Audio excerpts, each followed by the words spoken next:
하나님의 말씀은 마태복음 20장 17절에서 34절입니다.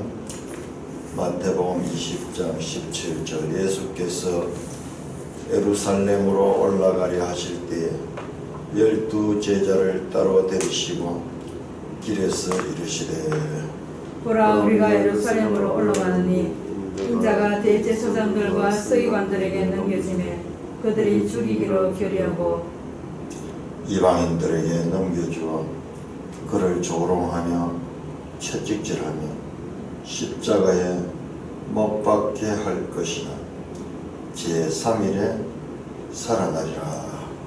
그때 세베대의 아들의 어머니가 그 아들들을 데리고 예수께 와서 절하며 무엇을 구하니 예수께서 이르시되 무엇을 원하느냐 이르되 나의 이 두 아들을 주의 나라에서 하나는 주의 우편에 하나는 주의 좌편에 앉게 명하소서. 예수께서 대답하여 이르시되 너희는 너희가 구하는 것을 알지 못하는도다. 내가 마시는 잔을 너희가 마실 수 있느냐. 그들이 말하되 할 수 있나이다. 이르시되 너희가 과연 내 잔을 마시려며 내 좌우편에 앉는 것은 내가 주는 것이 아니라 내 아버지께서 누구를 위하여 예비하셨든지 그들이 얻을 것이니라.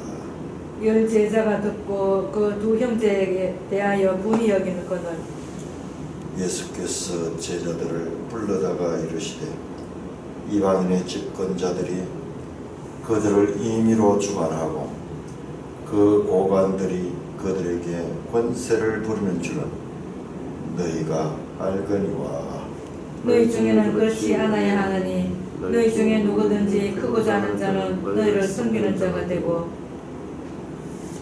너희 중에 누구든지 으뜸이 되고자 하는 자는 너희의 종이 되어야 하리라. 인자가 온 것은 섬김을 받으려 함이 아니라 도리어 섬기려 하고 자기 목숨을 많은 사람의 대속물로 주려 함이니라. 그들이 여리고에서 떠나갈 때 큰 무리가 예수를 따르더라. 맹인 두 사람이 길가에 앉았다가 예수께서 지나가신 다음을 듣고 소리질러 이르되 주여 우리를 불쌍히 여기소서 다윗의 자손이여 하니 무리가 꾸짖어 잠잠하라 하되 더욱 소리질러 이르되 주여 우리를 불쌍히 여기소서 다윗의 자손이여 하는지라. 예수께서 머물러 서서 그들을 불러 이르시되 너희에게 무엇을 하여 주기를 원하느냐. 이르되 주여 우리의 눈뜨기를 원하나이다. 예수께서 불쌍히 여기사 그들의 눈을 만지시 곧 보게 되어 그들이 예수를 따르니라. 하나님 아버지 은혜를 감사합니다. 이 아침도 하나님의 말씀에 담긴 보화들을 캐내어 누리고 나누어 줄 수 있는 저희들 되게 하여 주옵소서. 예수님 이름으로 감사하며 기도드리옵나이다. 아멘. 20장까지가요. 20장까지가 19장 20장이 예루살렘으로 올라가는 길입니다. 저 갈릴리에서 출발해서 예루살렘으로 올라가는데 이제 유대 지경에서 예루살렘이 이제 보이는 것 같아요.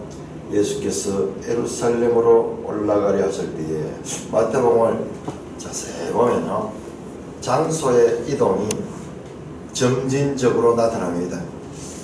자, 우리 21장 1절 보세요. 내일 볼 21장 1절 보면 그들이 예루살렘 가까이 가서, 그 다음에 그 후에 보면은 이제 예루살렘으로 들어가서 저 갈릴리에서 요단 동편의 베레아 지역을 건너가지고 오늘 본문의 29절에 보니까 여리고를 들어가는 거예요. 여리고는 지금 예루살렘으로 가는 바로 밑에 있는 지역이에요. 그래서 갈릴리에서 출발해서 점점점 예루살렘으로 가까워가고 있다.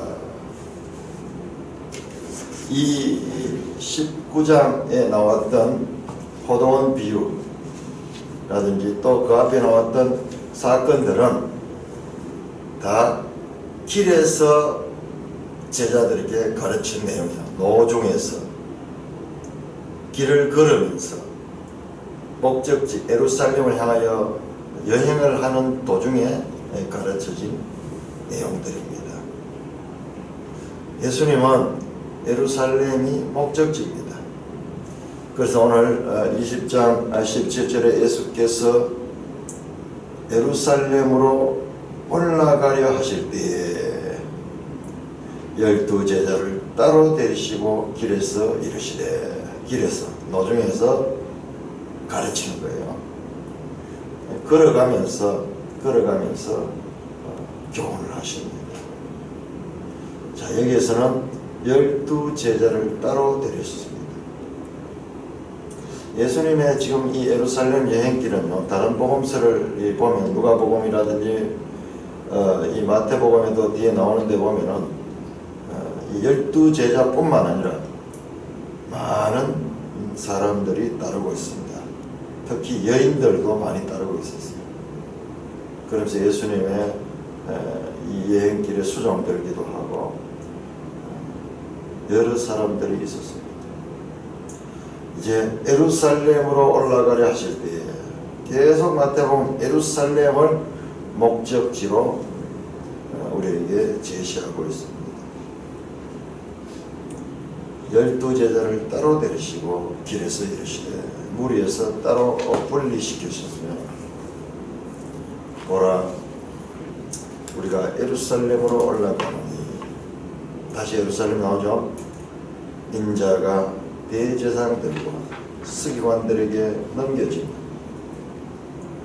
그들이 죽이기로 결의하고 이방인들에게 넘겨주어 그를 조롱하며 채찍질하 십자가에 못 박게 할 것이나 제3일에 살아나리라. 따로 제자들에게 예루살렘에 올라가는 목적을 말씀하십니다. 지금 이 시간은요, 이 시간은 예수님께서 장차 십자가에 못 박혀 죽으시기 전에 몇 주 전이에요. 몇 주 전. 예루살렘에 딱 들어갈 때는 이제 일주일 남았어요. 일주일. 그래서 약 6개월간의 갈릴리에서 이 예루살렘으로 여행 시간을 신학자들은 이렇게 추산하고 있는데, 이제 막바지에 이르렀습니다. 예루살렘이 가까이 다가오기 시작했습니다. 그때 이 시제가 아주 중요해요.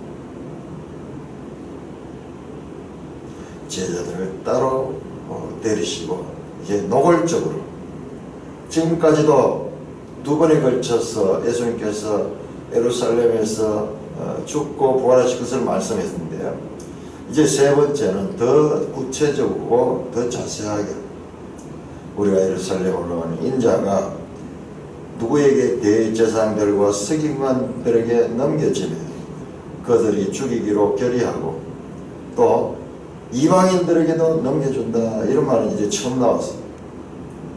그들이 조롱하며 채찍질하며 십자가에 못 박게 할 것이며 제3일에 살아나리라. 아주 자세하게 지금까지 두 번이나 십자가의 이 죽으심을 미리 말씀하셨지만 이번에는 가장 자세하게 예루살렘에서 당하게 될 자신의 순환에 대해서 말씀하는데, 뿐만 아니라 제3일에 살아나리라. 우리도 읽을 적에 앞에 이 고난당하는 것이 너무 강하니까 이 부활 장면을 놓치기 쉬운데요, 그는 마침내는 3일에 살아나리라, 여기까지 죽으심과 부활까지를 늘 말씀하셨어요. 근데 죽으신다는 것이 너무 강하니까 베드로가 그리 마옵소서 그러면서 만류하기도 했고, 우리도 볼 적에 살아난다는 것은 잘 보이지 않아요. 곧 고난당하시는 이게 너무 크게 다가오니까는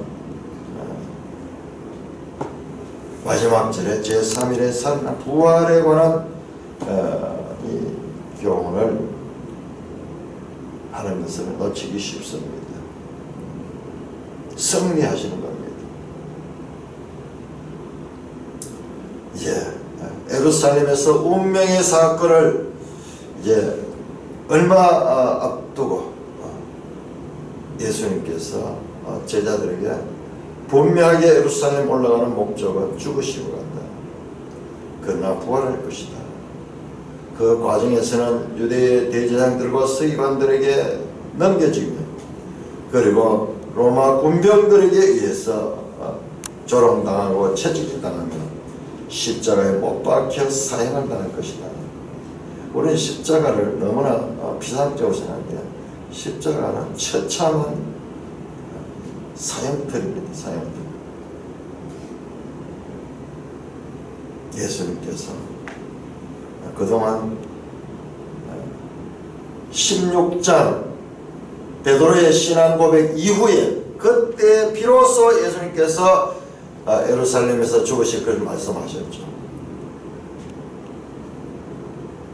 그런데 이번에는 아주 노골적으로 그렇게 말씀하시면 제자들에게 예수님의 예루살렘으로 올라가는 목적을 제시하고 있습니다. 자, 그때에 예수님께서 이 말씀하시는 그때에 세베대 아들의 어머니가 그의 아들을 데리고 예수께 와서 절하며 무엇을 구하였습니다. 자, 그때에 가는 이 내용이 중요해요. 그때 예수님은 십자가의 순환과 부활에 대한 중차대한 인류 구속의 대사명에 대해서 지금 말씀하시는데 바로 그 말씀하시는 그때에 세베대 아들의 어머니, 세베대 아들이 누구냐 그러면 바로 이 야고보와 요한입니다. 4장에 나왔죠. 4장에 세베대의 아들들, 배를 버려두고 예수님을 따랐던 그 세베대의 아들 야고보와 요한. 세베대의 아들은 마가복음 15장에 보면은 이름이 나옵니다. 살로메입니다. 살로메. 근데 이들은요 예수님과 인척지간입니다. 인척지간. 사도 요한은 예수님의 이종사촌이에요.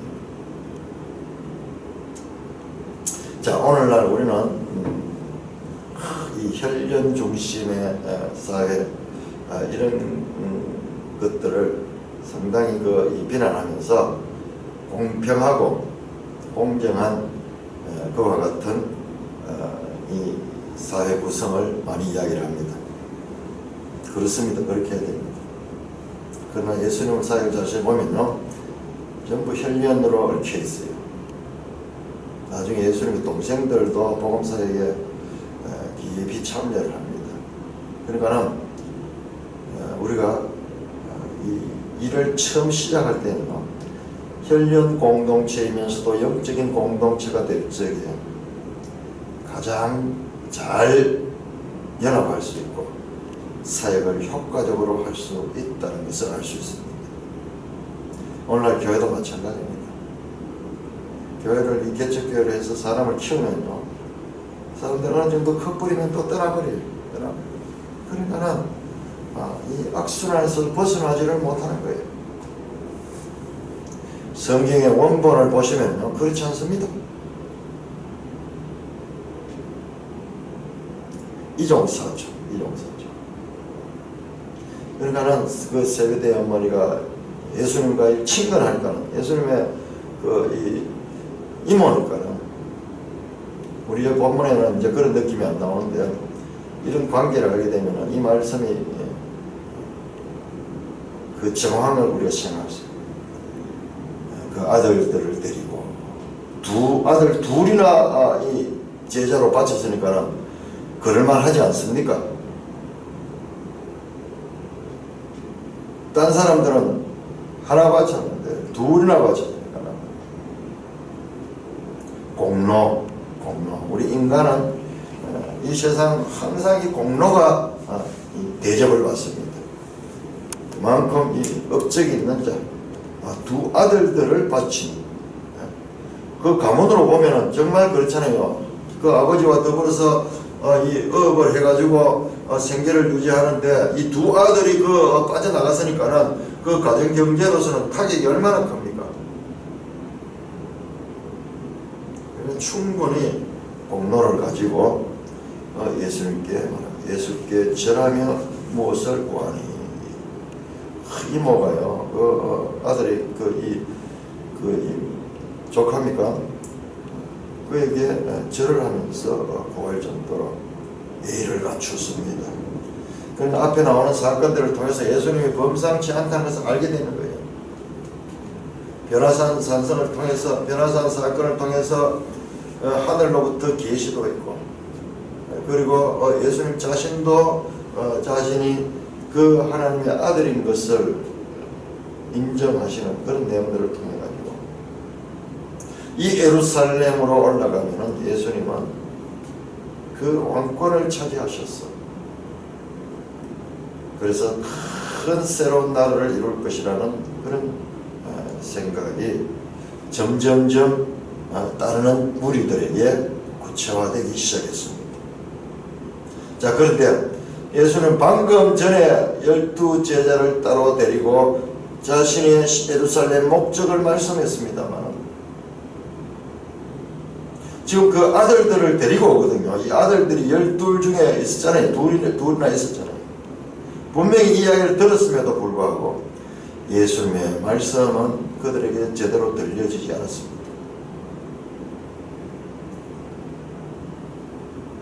저와 여러분도 마찬가지예요. 성경을 읽어도요, 우리가 얼마나 우리가 보고 싶은 성경을 읽는지 몰라요. 설교를 해도 어떻게 하느냐? 하고 싶은 설교. 자신의 마음에 드는 주제를 잡아가지고 그렇게 설교를 하는 거예요. 설교를. 그러니까는 평생 이 설교를 들어도 제대로 성경을 이해할 수 없는 이유가 바로 여기 있는 거예요. 그래서 강해 설교 또는 주석 설교를 하되 순서를 따라가지고 맥락을 따라가지고 이어지게 하는 이와 같은 설교는 종교개혁자들의 전통입니다. 우리는 뭐 개혁교회 개혁을 하면서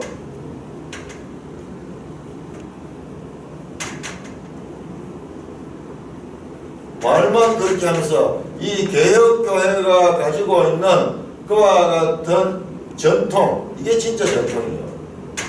어떻게? 성경 강해 뿐만 아니라 66권 전체적인 설교. 이게 되지 않으면 성경을 자기 중심적으로 해석하게 되기 때문에 아무리 성경 강조해도 하나님 뜻보다는 자기 생각을 강화하게 되는 거예요. 오늘날 문제가 여기 있는 거예요. 방법적으로 이건 기본 원칙이에요. 유명한 일화가 있습니다. 칼빈의 일화가.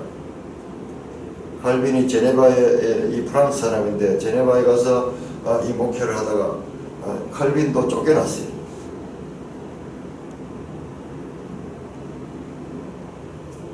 제네바에서 쫓겨나게 됐습니다. 그래서 다시 스트라스부르크 돌아가서 거기서 사역하고 있는데요. 시간이 지나 보니까 구관이 명관이라고 칼빈 같은 사람이 없었다 하는 것을 다시 알게 되고 회의를 열고 다시 칼빈을 데리러 갑니다.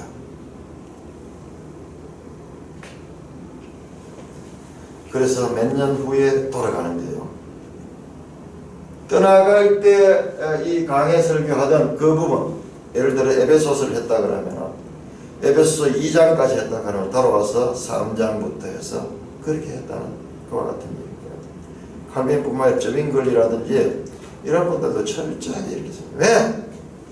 우리가 이렇게 하지 않으면 성경을 편식하게 되는 거예요. 아가서 설교 들어본 적 있습니까? 레이기 설교 들어본 적 있습니까? 에스라, 느헤미야, 다니엘서, 요한계시록 수십 년 교회 다녀도 제대로 듣지 못한 사람들이 많이 있습니다. 그러니까 이단들은 그런 부분을 파고 들어오는 거예요. 허점이 너무 많은 거예요.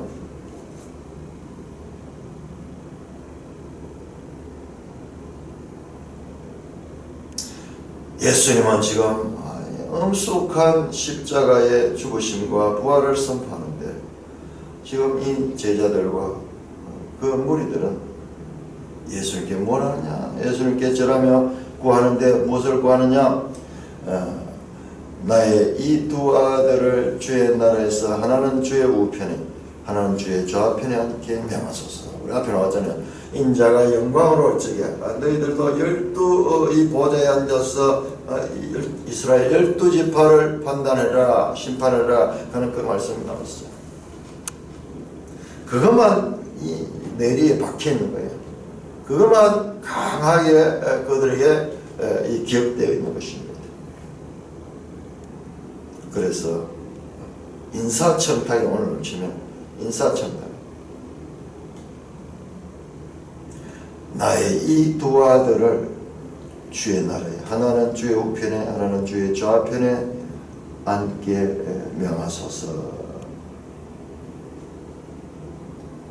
19장 28절에 나왔던 인자가 영광의 보좌에 앉을 때 12 이 제자들도 12 이 보좌에 앉을 것이다. 그래서 주님 가장 가까이, 하나는 좌편에 하나는 우편에, 이 좌편 우편은 우리로 치면 좌의정 우의정 그렇게 할 정도로 가장 이 영향력 있는 그와 같은 권력에 앉게 해달라고 인사청탁을 하고 있는 것입니다.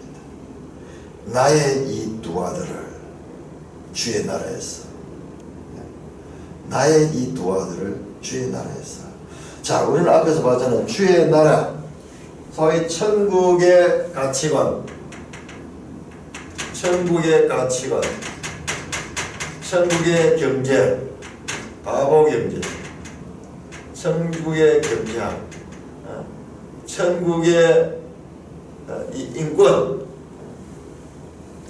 세상과 반대되는 걸 봤잖아요. 천국은 이 세상의 가치관과 다릅니다. 그런데 자기 중심은 나의 이 두 아들을 주의 나라에서 하나는 주의 우편에 하나는 주의 좌편에 앉게 명하소서.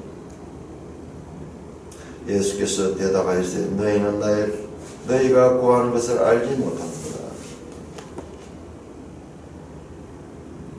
너희는 복수입니다. 야고보와 요한, 이 요한이 누군지 아세요? 이 요한이 바로 사도 요한이에요. 사도 요한입니다.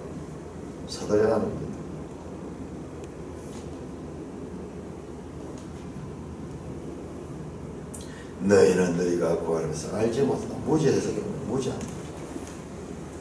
들어도 듣지 못하고 보아도 보지 못하는, 예수님과 직접 당면해서 방금 말씀해도 깨닫지 못하는 것을 우리는 보게 됩니다. 우리의 이성이라는 것이 얼마나 연약한가를 우리가 알아야 됩니다. 내가 마시는 잔을 너희가 마실 수 있느냐 질문합니다. 그들이 말하되 할 수 있나이다. 할 수 있나이다.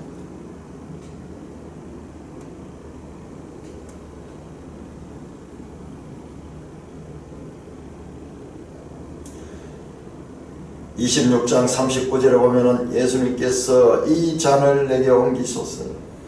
예수님도 이 잔을 마시기가 너무나 힘이 들어서 몇 번이나 세 번이나 기도하십니다. 기도하실 정도로 이것은 사람으로서 마실 수 없는 잔이에요. 내가 마시려는 잔, 예루살렘에 올라가는 것은 독약을 마시는, 독배를 마시는 것입니다. 죽음의 잔을 마시는 것입니다. 그들은 그 잔이 무엇인지도 모르고 그들은 할 수 있나이다 큰 소리를 치겠습니다. 이것은 사람으로는 할 수 없는 것입니다. 이르시되 너희가 과연 내 잔을 마시느라. 자, 여기서 이 중요한 뉘앙스가요, 이 제자들은 할 수 없습니다. 그런데 마십니다. 제자들도 나중에 마십니다. 다 제자들도 이 독배를 마시고 마셨듯이 다 순교를 당합니다. 사도 요한도 순교 당하는 것보다 더 많은 고통을 당했습니다. 더 많은 순환을 받았습니다. 그 잔을 마셨습니다. 그러나 그것은 과연 내 잔을 마시리라. 여기에 미묘한 그와 같은 이 뉘앙스가 있습니다. 결과적으로는 마실 것이지만은 그러나 너희는 마시지 못한다. 그러나 결과적으로 마실 것이다. 언제? 너희가 성령의 능력으로 하나님의 능력이 너희에게 입혀올 때 너희는 할 수 있다. 결과적으로는 할 수 있지만은 그러나 육신적으로는 할 수 없었습니다. 그래서 과연 내 잔을 마시느냐 그 말씀하시는 거예요. 예수님이 십자가에 달릴 때 다 제자들은 뿔뿔이 흩어지고 도망갔잖아요. 이 사도 요한은 도망가지는 않았죠. 그 십자가의 모습을 마지막까지 보기는 보았죠. 그럼에도 불구하고 사람으로서는 할 수 없었습니다. 오순절 성령 강림 이후에 그들은 했습니다. 할 수 있나이다. 육신적인 의지를 가지고 쉽게 답하고 있습니다. 우리 앞에 나왔던 그 이 1만 달란트 빚진 자가 자신과 그 가족들까지 다 종으로 팔려가야 될 이야기를 할 때 말미를 주셔서 내가 다 갚겠나이다 하는 것과 마찬가지예요. 자기들이 말하는 것을 자기들이 알지 못하는 거예요. 내가 과연 내 잔을 마시느냐. 그렇다. 결과적으로 마시면 내 좌우편에 앉는 것은 내가 주는 것이 아니니라. 내 아버지께서 누구를 위하여 예배하니 그들이 얻을 것이니라. 너희들이 과연 내 잔을 마실 것이다. 그러나 내 좌우편에 앉는 것은 내가 주는 것이 아니라 내 아버지께서 누구를 위하여 예배하니 그들이 얻을 것이니라.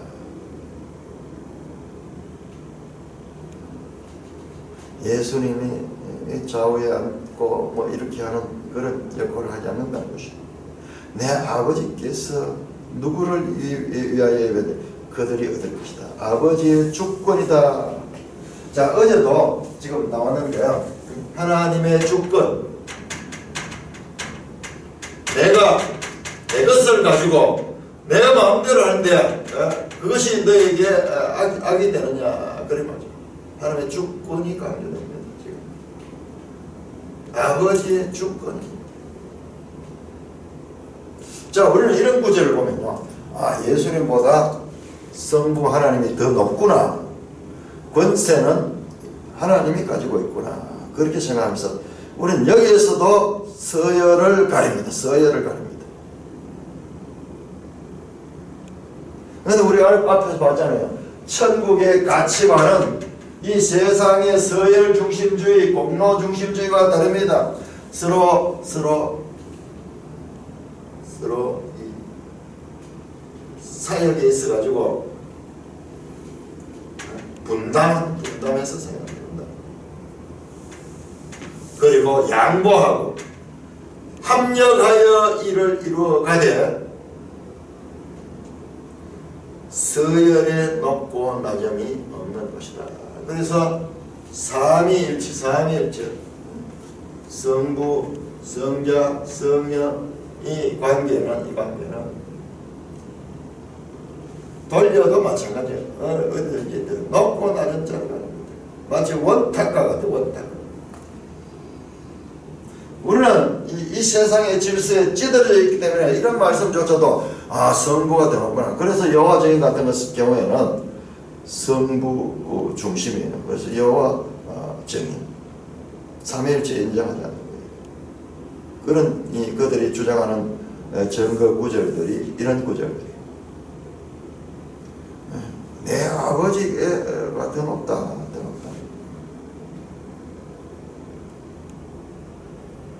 내 아버지의 뜻에 순종한다. 예수님은 아버지의 뜻에 순종했잖아요. 그 순종은 높고 낮음의 이 차원이 아니라니까요. 우리는 뭐든지 높고 낮음으로 판단하는 이와 같은 이 세상의 가치관에 찌들어 있기 때문에 우리가 여기서 벗어나는 것은 거의 불가능해요. 거의 불가능해요. 듣고 또 듣고, 듣고 또 듣고, 배우고 또 배우고, 삶을 통해서 실천하면서 이것이 점진적으로 우리에게 나타나죠. 우리도 어느덧 이건 자동적으로 이와 같은 판단을 하는 거예요. 열 제자가 듣고 그 두 형제 대에 본이 여기거늘. 자, 이 두 제자의 모습, 이거를 열 제자가 듣는 거예요. 그러니까는요, 그 두 형제에 대하여 분이 여겼다. 자, 앞에서 보세요. 앞에서 노중에서 오시면서 이 공동체 교회 안에서의 성도들의 관계를 말씀했잖아요. 성도들의 관계에 대해서 이 어린아이처럼 이 작은 자 하나도 없이 여길 수 없고, 그리고 범죄한 형제에게도 끝까지 용서하라는 가르침을 받은 지가 불과 얼마 전인데 지금 서로 시기하고 질투하고 있는 모습을 보여주고 있습니다. 마치 우리가 어제 보았던 20장 11절 12절에서 이 아침에 일찍 온 그런 이 품꾼들과 나중에 1시간만 일한 그 품꾼들 사이에 불평등하다고 분노하던 이 일찍 온 그 일꾼들의 모습이나 지금 나머지 이 열 제자가 이 두 형제에 대하여 분이 여기는 것이 지금 같은 모습이에요. 예수님의 가르침과 제자들의 행동, 이게 계속 대비가 되는 거예요. 대비. 친히 예수님께서 가르쳐도 이런 현상이 나타납니다. 그러니까 우리 인생, 우리가 우리 자신에 대해서 잘 알아야 돼요. 우리가 말씀 듣고 깨달았다고 이게 그대로 내 삶 속에 적용이 되느냐? 그 과정에는 많은 시행착오와 그리고 인내가 필요합니다. 훈련이 필요합니다. 뚝딱 되는 거 아니에요. 뚝딱 되는 거. 그 과정을 우리는 무시할 수가 없습니다. 이들을 통해서 보여주자는 서로 제자들 간에 시기하고 질투하고 서로 높아지고자 하는 인간의 죄된 본성이 그대로 나타나고 있습니다. 자, 그때 예수께서 제자들을 불러다가 이러시기를, 12제자를 다 불렀습니다. 그러면서 아주 유명한 이 천국의 높은 자에 대한, 천국에서 높은 자가 누군가를 설명합니다. 이방인의 집권자들이 그들의 임의로 주관하고, 임의로 주관하는 거 자기 마음대로 하는 거죠. 자기 마음대로. 그러니까는 우리가 인간이 하나님의 주권을 인정하기 싫은 게 왜 그러냐 그러면은 내가 주권자가 되고 싶은 거예요. 사실 이 모든 게 그잖아요. 내가 마음대로 하고 싶은 거, 내가 주권자가 되고 싶은 거, 내가 주인이다. 세상의 모든 것은 나로부터 시작된다. 그 데카르트의 그 사상처럼 생각한다. 고로 나는 존재한다. 내가 모든 중심이야.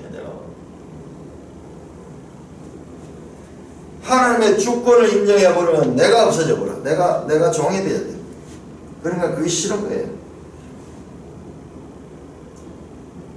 그래서 이방인의 집권자들이 그들의 임의로 주관하고 그 고관들이 그들에게 권세를 부린 줄 너희가 알거니와. 이게 세상의 하나의 세상적인 질서라 할까요? 뭐 법칙이잖아요. 높은 자들은 힘을 가지고 그리고 자기 마음대로 통치를 합니다. 그리고 고관들, 장관들, 높은 자리에 있는 사람들도 마찬가지로 권세를 부리는, 그래서 높아지고자 하잖아요. 높아지고자 하는 이유가 뭡니까? 내 마음대로 내 뜻을 펼치고 내 중심적으로 내가 지배하고 싶은 그 생각에서 열심히 노력하고 공로를 쌓아가지고 높은 자리에 올라가잖아요. 자, 이게 세상의 법칙이다. 세상 나라의 법칙과 천국의 법칙을 설명한다. 너희 중에는 그렇지 않아야 하나니. 너희 중에는. 이게 교회잖아요. 교회. 앞으로 제자들로 이루어질 이 교회는 세상의 가치관, 이 교회의 가치관은 다르다. 뿐만 아니라 이 가치관이 더 크다.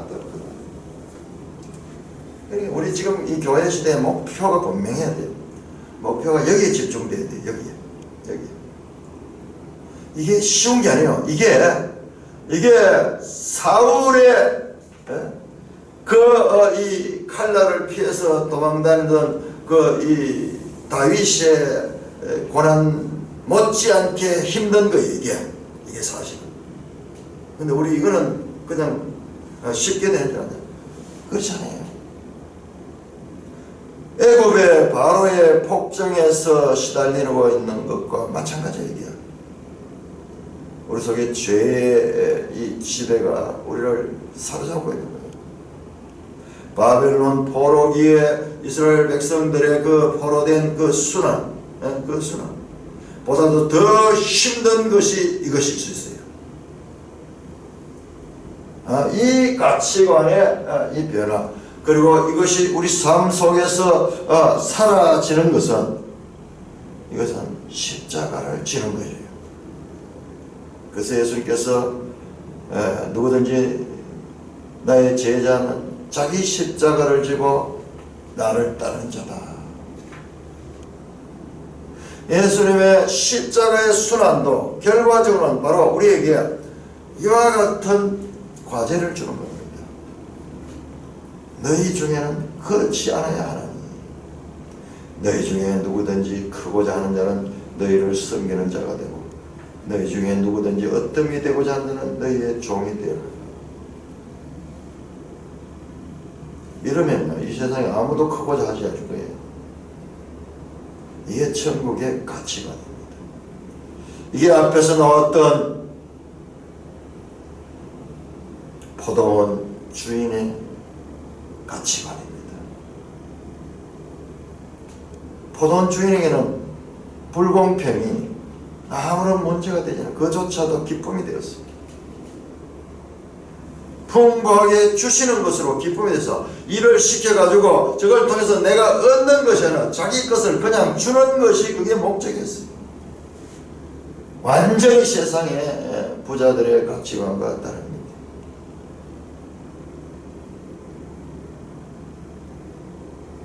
너희 중에 누구든지 어뜸이 되고자 하는 자는 너희의 종이 되고, 크고자 하는 자는 섬기는 자가 됩니다. 그러면서 예수님께서 28절 자신에 대해서 말합니다. 인자가 온 것은 섬김을 받으려 함이라 도리어 섬기려 하고 자기 목숨을 많은 사람의 대속물로 주려 함이라. 그러면서 십자가의 처형당하심의 목적이 무엇인가를 설명합니다.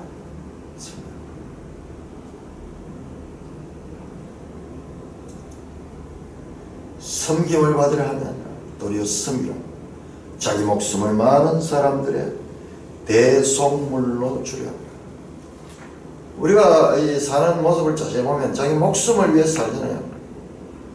모든 생각이 자기 중심이고 목숨을 유지하기 위해서 무엇을 먹을까, 무엇을 마실까, 무엇을 입을까, 모든 것이 자기 중심인데, 그런데 오히려 자기 목숨 많은 사람을 대속물로 주려 합니다. 이게 사람이 할 수 없는 일이에요. 사람이 할 수 없는. 그리스도인이라는 것은, 교회의 지체라는 것은 이와 같은 삶의 목표를 가진 자입니다. 세상과 정반대잖아요. 그러니까 살면은요 확 드러나는 거예요. 마치 어둠 속에 빛이 보이듯이 완전히 다른 거예요. 그래서 그 유명한 그 야이주 거창고등학교 이 교장 선생님이 학생들을 가르치는데, 우리 보통 이야기죠. 배워서 남주나 열심히 배워가지고 남주는 거 아니니까는 우리가 열심히 공부하자. 공부 열심히 하는 목적이 자기를 위한 거잖아요. 근데 배워서 남주자예요. 배워서 남주자. 그런 생각이 참 대단하죠.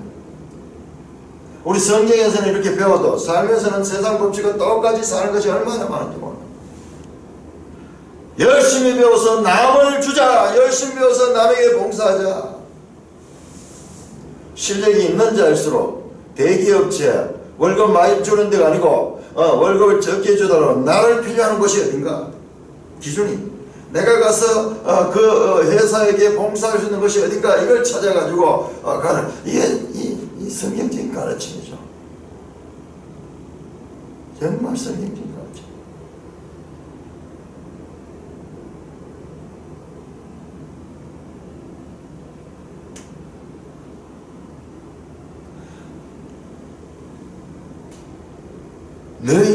너희 중에는 그렇지 않아야 하나니, 이 세상의 가치관과 이 교회의 가치관은 이처럼 완전히, 그러니까는 보면은 드러나도록 되는 거예요. 산이의 동네처럼, 산이의 동네는 주위에서 다 볼 수 있는 동네예요. 청교도들이 미국에 가서 이 건설하려 했던 이 사회가 바로 산의 동네, 산의 동네. 성경적인 가치관을 가지고 이루어지는 나라, 그 나라를 만들고자 그렇게 해서 세워졌습니다. 그 청교도들이 그 가치, 성경적 가치관, 세계관으로 실제 삶을 누리는, 학교에서도 가르치는 것이 성경적인 세계관을 통해서 가르치고, 정치 제도도 성경적인 것과 같은 원리를 따라서 정치 제도를 만들고, 이와 같은 기독교 국가를 만들고자 하는 그와 같은 뜻을 가지고 세운 것이 이 미국의 청교도 정신. 그것이 아직도 그 사회 속에는 하나의 깊은 기본 질서로 남아있습니다. 미국도 문제 많죠. 그렇지만 그럼에도 불구하고 그와 같은 사상들이 저변에 깔려있는 것을 보게 됩니다. 자, 이제 그들이 여리고에서 떠나갈 때, 여리고는 예루살렘 더 가까운 지역입니다. 우리 지도 한번 보겠습니다. 지도 279장. 여리고는 아주 큰 도시, 고대부터 유명한 도시잖아요. 여호수아서에 나오잖아요. 여리고성. 이 모압 요단강을 건너가지고 첫 만났던 성이 여리고성이잖아요. 바로 지금 예수님께서도 지금 그 여리성을 들어가는 거예요.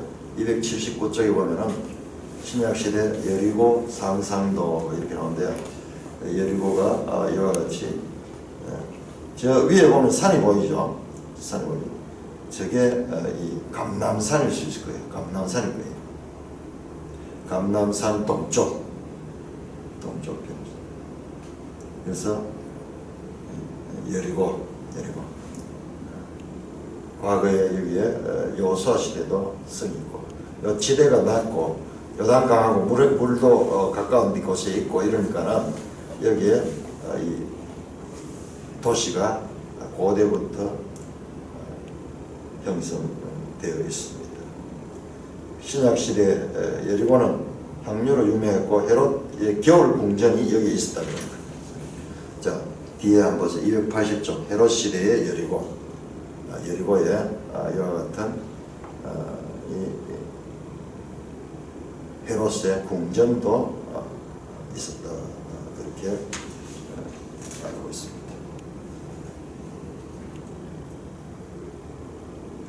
334쪽 보면은, 자, 여리고 한번 보세요. 그 초록색 화살표를 따라서 요단강에서 쭉 내려오면은 지금 이 길이 지금 예수님의 여정이었을 것입니다. 페레아 지역을 거쳐가지고 요단강을 건너서 이제 여리고로 들어갑니다. 우리 성경의 이 지명들 뭐 이런 것들을 그냥 문자로만 이렇게 보다가 이 지도를 정확하게 찾아보면 성경이 얼마나 정확한 책인가, 사실적인 책인가, 꾸며낸 책 같으면 이게 이런 데서 다 틀리게 돼 있어요. 정확하게 보게 됩니다. 자, 이 여리고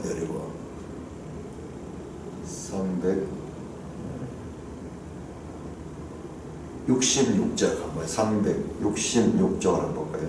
지형이 나오는데요. 우리 앞으로 이 내용은 지형을 또 알려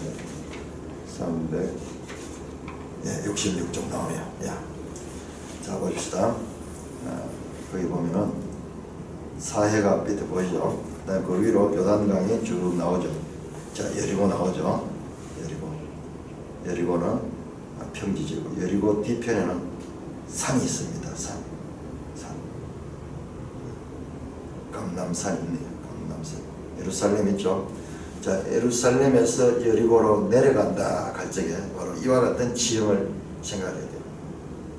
사마리아 사람 한 사람이 강도 만난 자를 치료해준 그 기사 나오죠.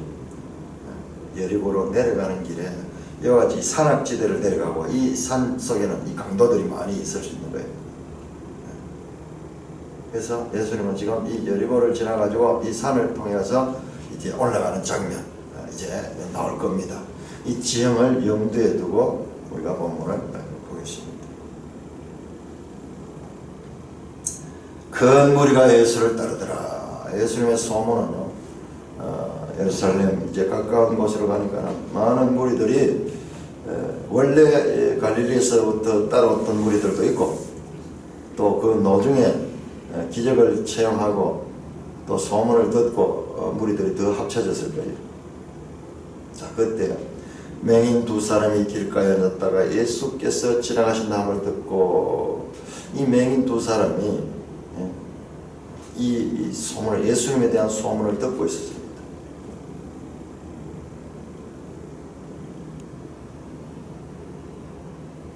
소리 질러야 돼. 주여 우리를 불쌍히 여기소서. 다윗의 자손이여. 하니 무리가 꾸짖어 잠잠하라. 얼마나 큰 소리로 이 고함을 질렀던지 이 제자들과 그 일행들이겠죠. 이 소경에게 꾸짖어서 잠잠하라. 그렇게 엉누르니까 더욱 소리 질러 이르되 주여 우리를 불쌍히 여기소서. 다윗의 자손이여. Have mercy on us. 우리에게 자비를 베풀어 주소서. 우리를 불쌍히 해주셔서. 이 두 소경은요, 예수님이 다윗의 자손인 것을 믿고 있었고 그 다윗의 자손이 불쌍히 여기면은 그들이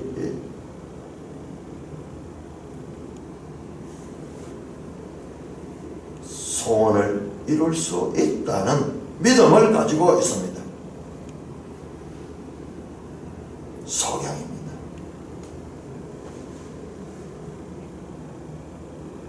예수께서 머물러 서서 그들을 불러 이르시되, 예수님께서 길을 가다가 머물러 서서 그들을 부르면 너에게 무엇을 하여 주기를 원하느냐? 이르되 주여 우리의 눈뜨기를 원하나이다. 예수께서 불쌍히 여기사, 여기서 불쌍히 여긴 거는 had compassion on them. 그들에게 이 compassion 공감해서 동정하면서 공감하는 마음. 이 원어상으로 달라요. 이들이 불쌍히 여기소서 했던 것과 예수님께서 불쌍히 여긴 것이 달라요.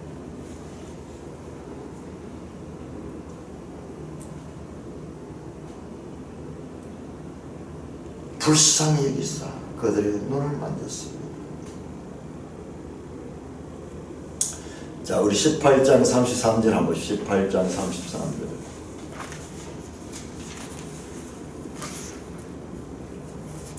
일만 달란트 탕감받은 종이 어떻게 탕감을 받는가? 불쌍히 여김을 받았습니다. 18장 33절은 내가 너를 불쌍히 여긴다. 너도 불쌍히 여겨줘야 될 것인데, 그런데 그는 27절도 보면 그 종의 주인이 불쌍히 여겨 놓아 보냅니다. 바로 이 예수님의 불쌍히 여김은 이 주인의 불쌍히 여김과 같습니다. 그들의 눈을 만지시고 곧 보게 되어 그들이 예수를 따르니라. 자, 이 소경들은요, 예수님의 제자가 되었어요. 합류합니다. 제자의 무리에 합류했어요. 이들은 예루살렘까지 함께 동행했을 것입니다. 자, 이 두 소경의 눈을 고쳐주는 이 사건은요, 예수님이 누구냐? 바로 이사야 42장 7절에 말하던 그 메시아 오면 그날에 소경이 눈을 뜰 것이고 사로잡힌 자들이 해방을 받게 될 그 메시아 예언의 성취를 보여주고 바로 이분이 예수 그리스도가 다윗의 자손이라는 것을 확인시켜주는 그와 같은 사건이에요. 메시아가 오셨다. 이 땅에 오셨다. 예수님은 메시아 시대의 도래가 증표가 되는 두 소경의 눈을 고치며 자신의 메시아의 심을 보여주십니다. 소경은 그래서 예수님을 따르게 됐습니다.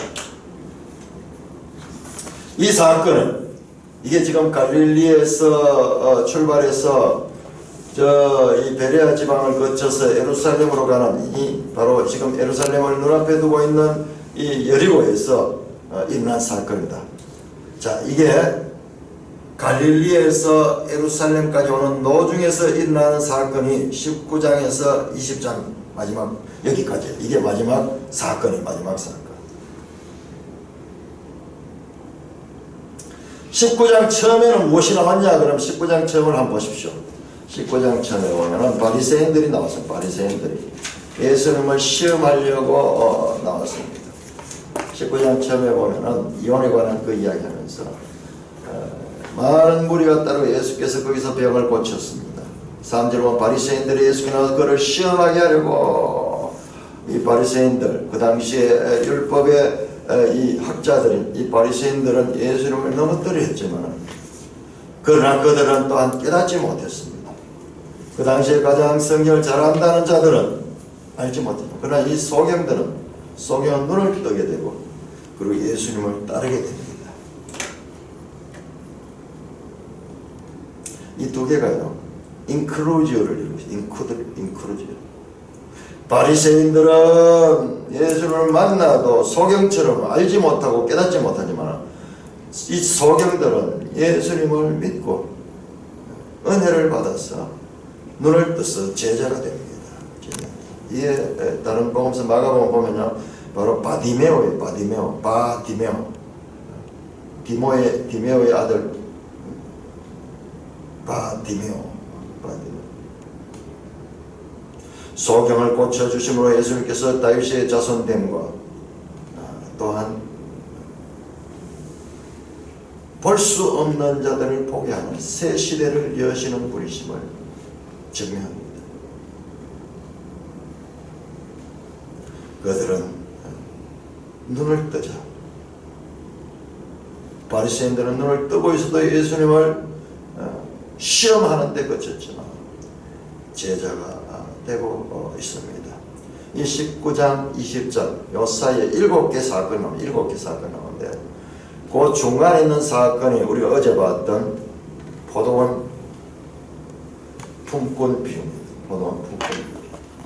그리고 그 앞으로 3개, 그리고 뒤로 3개, 마지막이 지금 이 소경의 기한 사건입니다. 여기에도 아주 치밀하게 교차 대구법적인 그와 같은 구조가 그 속에 담겨 있는 것을 우리가 깊이 보면 알 수 있습니다. 자, 갈릴리에서 예루살렘으로 가는 노중에 일어난 사건이 지금 여기까지 나왔습니다. 이 내용들을 종합해 19장, 20장의 내용은요, 이 세상의 삶에서 겪는 이혼과 결혼, 그리고 자녀들 문제, 그 다음에 재물 문제, 명예 문제, 질병 등 인간 사이의 여러 가지 예수님을 믿는 신자들이 이 세상에서 맡게 되는 그런 일들을 이 세상의 삶의 원리와는 다른 방식을 따르고 새로운 삶의 원리, 곧 천국의 원리를 따라 살 것을 교훈하고 있는 것입니다. 이게 교회가 앞으로 이렇게 살아야 될 것을 가르치는 거예요. 이 세상의 구조는 이혼도 가능하고 재물과 공로와 명예가 숭상되고 그것들이 지배하는 구조지만 그러나 천국의 삶의 구조, 즉 예수 그리스도를 통해 새롭게 회복되는 새 세계의 구조 안에서는 이런 것들이 용납될 수 없으며 전혀 새로운 삶의 방식이 요구됨을 보여주고 있습니다. 예, 앞으로 교회가 어떻게 교회 안에서 삶을 살아야 될 것인가에 대한 내용이 여기에 집중되어 있습니다. 이와 같은 여행 내러티브, 이 노중에서 가르쳐진 이 중심 핵심은 포도원 비유입니다. 이 포도원 비유는 예수님의 생애가 이 세상의 삶의 방식과 전혀 다른 새로운 세계의 삶의 방식을 보여주는 모델입니다. 제자와 교회는 예수님의 새로운 삶의 방식에 동참할 때 세상의 소금과 빛이 되라는 명령을 살아내는 것입니다. 그냥 피상적인 게 아니고 이런 삶을 살게 되면은 그것이 바로 세상의 소금의 삶이고 빛이 되는 삶을 실천하는 것이라는 것입니다. 그러나 우리 교회가 지금 이런 부분에 있어서는 철저히 공부를 해야 되고 이것은 반복해서 늘 반복해서 우리의 삶을 체크하면서 우리의 삶의 현장에서 이러한 것들을 하나의 목표로 삼고 살아야 될 당면한 우리에게 주어진 과제예요. 구약의 이야기들은 과거의 이야기들이지만 이 내용은 우리에게 직접적이고 현재적이고 그리고 날마다 삶의 현장에서 살아내야 될 과제로 주어졌다는 것을 일단 우리가 분명하게 아는 것이 중요하고 이제 알게 된 것을 삶 가운데서 실천하는데 이 실천이 결코 쉽지 않다는 것은 알고 포기할 것이 아니라 그럼에도 불구하고 우리가 꾸준히 목표를 가지고 살아갈 적에 특히 지식이 필요합니다. 우리 자신에 대한 이해, 이 내재하는 죄가 우리를 지배하고 있다. 이와 같은 것을 알 적에 이런 삶을 우리가 목표로 해서 조금씩 살아가면서 그래서 나중에는 크게 살아갈 수 있는 자리까지 이룰 줄로 목표를 가지고 이미 그러나 아직 우리가 처해 있는 이와 같은 상황을 잘 이해를 하면서 그런 가운데서도 현재적인 삶의 목표로 이와 같은 그러니까 우리 이제 가정에서의 관계, 직장에서의 관계 이것이 우리의 삶의 현장에서 주님의 삶을 살아내는 그와 같은 현장이라는 것을 인식하는 것부터 시작해서 이와 같은 삶을 살 적에 정말 교회는 이 세상의 소금과 빛이 되고 우리의 삶을 통해서 복음 전파도 쉽게 이루어질 수 있게 될 것입니다.